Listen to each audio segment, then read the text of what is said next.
Well, my name is Alan Farley, and I am with Reenactors Missions for Jesus Christ. I am a full-time missionary evangelist, and this is our missionary field. And this is October 18th, 2021, and we are at the Cedar Creek battlefield. Our ministry is going to reenactments all over the country and teaching on the United States Christian Commission, the chaplains, holding church services at the events, pass out the reprinted gospel tracts that we have accumulated from the war period, giving those to the spectators and to the soldiers, just as the chaplains and delegates did back during the war.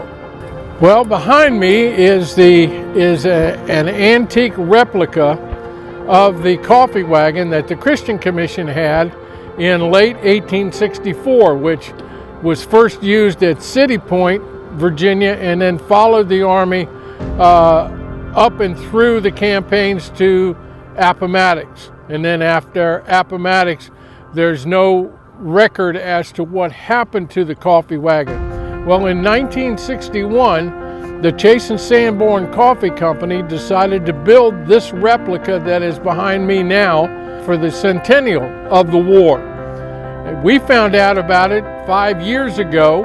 It was sitting on a trailer out in the open, completely rotting apart, rusting apart. We found it in Virginia Beach, Virginia. It's actually owned by the Armed Services YMCA. They don't have any way of using it.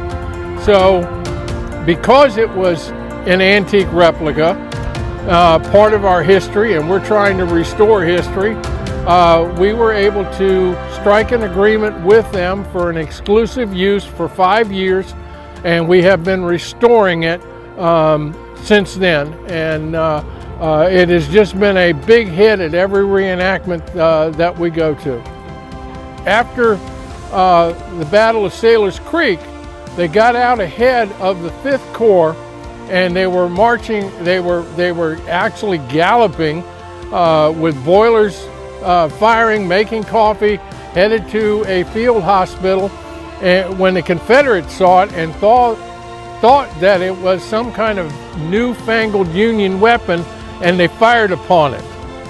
The wagon was at Appomattox, and there is an account that when a North Carolina regiment had surrendered and stacked their arms and were in the process of heading home, they came across the coffee wagon. And the story goes that the delegates extended to them the right hand of friendship and fellowship and welcomed them back into the nation, and with the left hand gave them a cup of coffee to help with their trek home.